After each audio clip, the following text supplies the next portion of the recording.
Shabbat Shalom. I'm Cantor David Proser of Kempsville Conservative Synagogue, Kehillat Bet HaMidrash in Virginia Beach, Virginia. And this is our Torah portion for the Shabbat of Saturday, February 27th, 2021, corresponding to the 15th day of the month of Adar in the year 5781. We thank Rabbi Joseph Prauser, Rabbi Adam Rosenbaum, Rabbi Michael Gold, and the United Synagogue Torah Spark series for their various teachings and publications on this week's Parsha. This Shabbat we read Parshat Tetzaveh in the book of Shemot, the book of Exodus. It begins on page 503 of the Eitz Chaim Chumash and page 339 of the Hertz. Last week's Parsha was devoted to the commandment about and the instructions for the building of the Mishkan, the portable sanctuary in the wilderness. Much of this week's Parsha, Tetzaveh, describes the golden menorah that was placed in the tabernacle, along with the procedure for lighting it, including God's command for olive oil to burn perpetually in the menorah. It's a precursor to the Ner Tamid, the eternal light that we have today in our synagogues.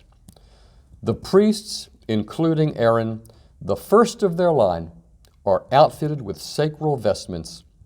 His clothing is to include a long vest called an ephod, a gem-encrusted breastplate equipped with the oracular Urim and Tumim, a robe, a head covering, a tunic, and a sash.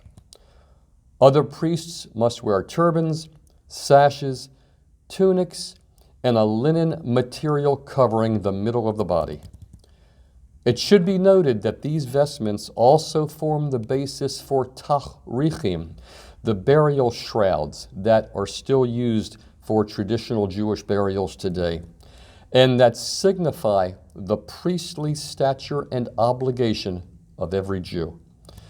The names of the vestments have also been adopted for the appurtenances of the Torah scroll, the Me'il, the Choshen, and so on.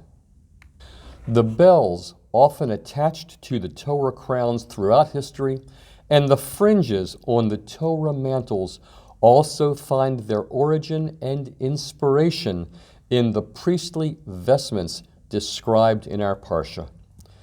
The significance of the vestments may be summarized by the inscription on the gold tzitz, the gold tassel, worn on the priest's headdress, holy to the Lord.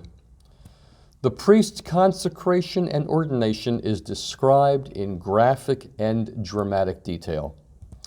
The occasion is marked with an elaborate sacrificial offering, and the new priests undergo a ritual washing. The priests are anointed with oil. Sacrificial blood is dashed on the altar and also placed on the priest's ears, thumbs, big toes, and vestments. This symbolizes that the priest must commit to serve God by what he hears, what he does, and where he goes. The priests eat the flesh of the sacrificial ram as well as the bread that accompanies the offering. The ordination rites are protracted, conducted over the course of 7 days. An expiatory bull is sacrificed each day, and the altar undergoes a daily purification. The daily sacrificial regimen is prescribed, and God offers a consequent assurance that he will dwell among the Israelites. The Parsha concludes with instructions about burning incense on the altar. It's worth noting that this portion is centered on Aharon and his role as high priest. It's the only portion from the beginning of the book of Shemot, the book of Exodus, throughout the end of the Torah in which Moshe is not mentioned. It's as if Moshe has stepped back for a week to allow his brother to bask in the glory. The Haftorah for this week is from the book of Ezekiel, chapter 43, verses 10 to 27, beginning on page 520 of the Eitz Chaim Chumash and page 350 of the Hertz. Our Torah reading concludes with a description of the Altar of Incense. The Haftorah describes the altar of burnt offering in the restored temple of Ezekiel's vision of the New Yerushalayim when the exile is over. In his vision, the prophet is in Israel, and he foresees the temple building arising and extending like a city. No detail is too small to be described with passionate care. The new temple was also to symbolize and embody God's teachings of holiness and purity. He therefore lays the general stress on correctness of temple ritual and service. In this way alone can the aberrations and idolatries that so often disgraced the temple be prevented. For Ezekiel, the law is the means of preserving the religious freedom from contamination. Without it, the prophetic ideas would hardly have survived. The real hope for the future for Ezekiel lies in perfect and willing obedience to God's law.